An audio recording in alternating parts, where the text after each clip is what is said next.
Hello students. So today we'll discuss about the column efficiency. Now column efficiency, to detect the column efficiency, the two important terms are widely used, which gives you a quantitative measure of column efficiency. And that two terms already we have discussed in previous lectures. That is plate height and plate count. Plate height, as we know, it is nothing but the HETP, height equivalent to theoretical plate, and plate count is nothing but the number of theoretical plates. So plate height is denoted by H and plate count is denoted by N. So these two terms, which gives quantitative measure of column efficiency, are related to each other by equation which is given as H equals to L by N, or even you can write it as N equals to L by H. L is nothing but the length of the column. So efficiency of chromatographic column increases as N value increases. That is, number of plates will increase, and opposite to that, that is H value decreases. That is, height equivalent to theoretical plates is decrease. So generally in case of chromatographic column, the N is from few hundred to lakhs, and H may be ranging from few 10, that is 1 by 10th, to 1 by thousands of the centimeter, or even than that of smaller. So in chromatogram, the peaks are similar to Gaussian curve. So this I have shown you a simple Gaussian curve. Efficiency of column is always related with the width of this peak, chromatographic peak, or width, or you can say that breadth of the chromatographic peak at the base. If that width decreases, your efficiency will be better. Width extends, it decreases the efficiency of column. So this Gaussian curve is described by the standard deviation, that is by sigma or S we are going to use, or it can be described by the variance, that is S square or sigma square. So variance per unit length of column gives the measure of column efficiency. So variance is denoted by sigma square. By the length of the column, or per unit length of column, gives you efficiency or reflects the efficiency of column. Reflects efficiency, that is, it gives H value. So H is given as sigma square by L. Now we have to discuss about the experimental determination of number of plates in the column. So for that I have drawn a simple chromatogram. So this chromatogram consists of, this is a peak for species which is not retained by the stationary phase, or this you can say that a peak for the mobile phase, time taken by the mobile phase to travel the entire length. And this is a component peak. So here we have considered that our sample contains only one component. Now we have going to find out the N value, capital N value, that is number of plates. So they can be determined from the chromatogram. So retention time of the component and width of the component at its base of the peak are measured, and number of plates can be given as N equals to 16 into TR by W bracket square, okay, or TR square by W square. So N equals to 16 TR square by W square. Now we have to derive this equation, that how it is determined. So for that, again we'll consider this efficiency, that is how the standard deviation is related with the peak, chromatographic peak. So variance of the solute peak has unit of S square. Usually it is designated as T square. So variance we are writing S square, but generally it is designated as T square to distinguish it from the sigma square. So these two deviations are related by the equation, that is T and sigma are related by the equation given as T equals to sigma upon L upon TR. So T is your standard deviation, that is T is your standard deviation. Sigma is also standard deviation, but that is for the, you can say that when the number of observations are very high. L is nothing but your length of the column and TR is nothing but the retention time of the component. So ratio L by TR is nothing but the average linear velocity of solute in centimeter per second. So if we plot, so this is a graph. So if we plot the tangent at inflection point of the tangent, it will form a triangle. That means suppose if we draw a tangent for the pic and we consider the baseline, then it will form a triangle. Now if we find out the area of the triangle, then this area of the triangle is approximately 96% of the total peak area. Hence, about 96% of area under the Gaussian peak is included within plus or minus 2 standard deviation at its maximum. So, intercept shown in figure occurs approximately plus or minus 2 from the maximum. Plus or minus 2 from the maximum. This is L plus 1 sigma and L minus 1 sigma. So, in this Gaussian curve, type of curve, it is plus or minus 2 sigma. So, finally, suppose if we want to find out the W, that is width of the peak, then it will be equals to 4t. It will be equals to 4t. But already we know that t equals to sigma upon L by TR. So W will be equals to 4. Instead of t, I'll write sigma upon L upon TR. And hence, on further simplification, we can write it as W will be equals to 4 sigma TR upon L. Or suppose if I want to find out the sigma value, then sigma will be equals to WL upon 4TR. WL will be equals to 4TR. So thus we get the sigma value.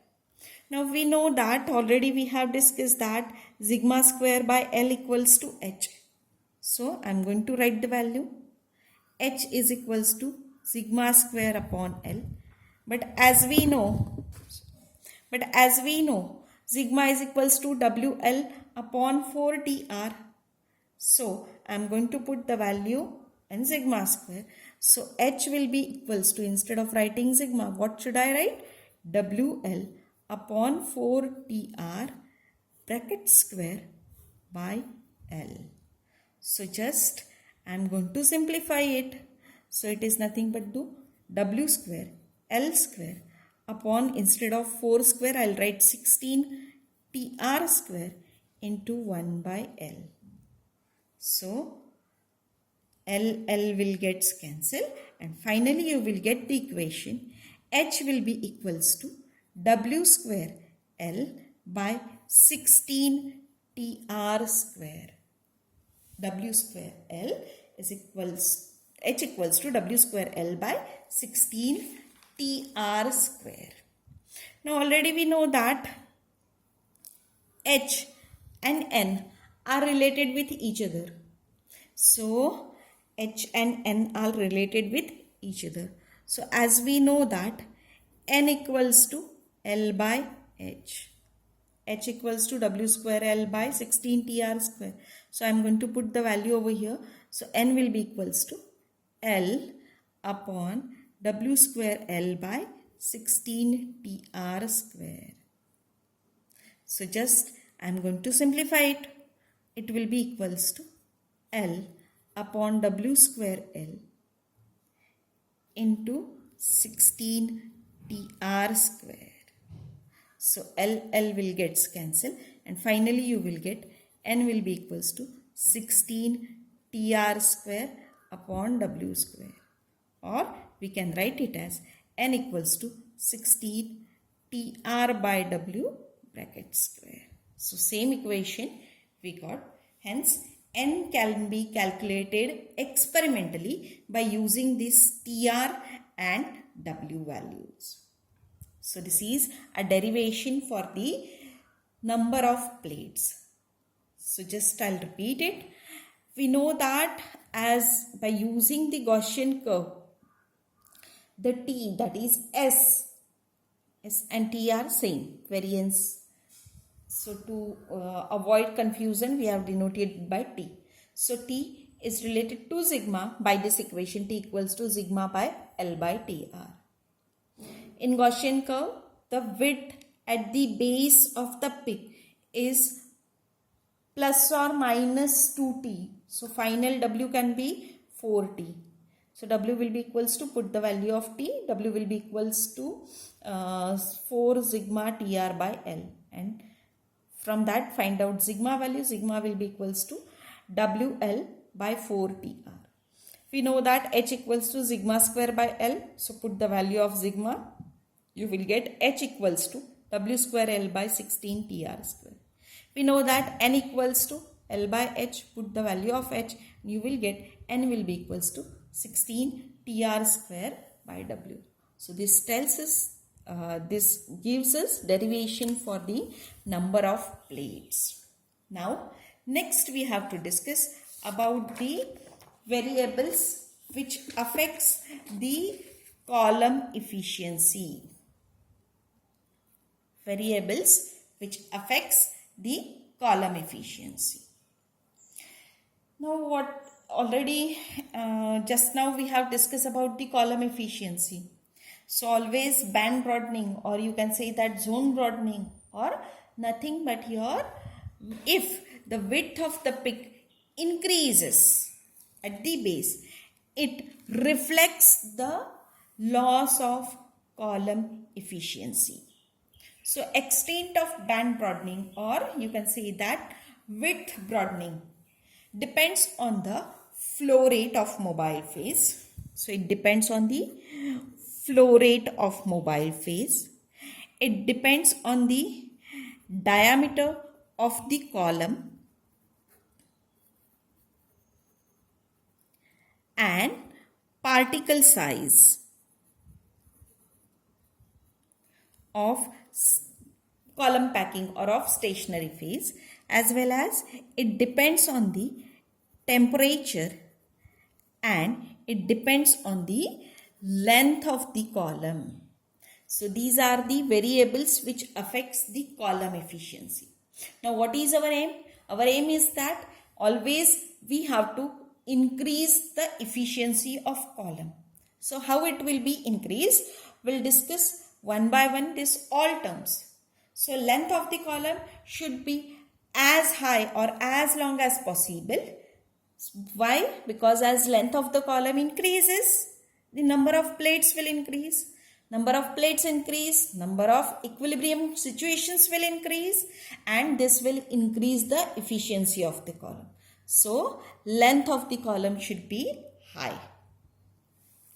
Generally, in case of liquid chromatography, the length of the column is just 25 to 30 centimeter. And in case of gas chromatography, the length of the column is 10 to 50 meters or even more than that. So if you compare gas chromatography and liquid chromatography, gas chromatography gives you better results. Why? Because length of column is too high. As length of column is too high, the equilibrium conditions will be more, and hence the efficiency of column is more. Next we have to discuss about the temperature. The temperature should be low. If temperature is low, then longitudinal diffusion, that is the term B by U, will be reduced, and hence your efficiency will increase. Then size of column packing particles should be as small as possible, and diameter of column should be as low as possible. So they will also increase the column efficiency. And finally, flow rate of the mobile phase. So flow rate is always related with the two terms of Van de Meter equation, that is your mass transfer and longitudinal diffusion. For longitudinal diffusion, the flow rate should be less. For mass transfer, the flow rate should be high. So in between that two, generally the moderate flow rate is always preferred. Moderate, or you can say that somewhat higher flow rate is always preferred. So it will always help to reduce the mass transfer and eddy diffusion. So hence it will increase the column efficiency. So these are the variables which affecting the column efficiency. Now we have to discuss about the column resolution. So column resolution is denoted by R. Already we have discussed this term for the column resolution. So column resolution provides a quantitative measure of its ability to separate the two components. So just for simplification, we have considered the two components, and it can be given as our resolution is equals to delta Z upon W1 upon 2 plus W2 upon 2. So on further simplification, we can write it as twice of delta Z upon W1 plus W2. Delta Z is nothing but the difference in the retention time of two components. Hence, we'll consider it as a twice of TR2 minus TR1 whole is divided by W1 plus W2. So TR2 is retention time for species 2, TR1 retention time for species 1, W1 width of the peak of first component at its base, and width of the peak of second component at its base is your W2. Now here I have shown you the comparative chromatogram. So this is a chromatogram of a sample having two components, component 1 and component 2. So as I have told you that this is a comparative chromatogram. So I have drawn the chromatogram for 3 different columns having different resolutions. So we'll consider this as a column 1, column 2, column 3. So if we compare these 3 chromatogram, then best resolution is observed in this third chromatogram. The resolution for given stationary phase can be improved by lengthening the column, that is by increasing number of plates. But as number of plates increases, the separation time will also increase. So always you have to keep in mind.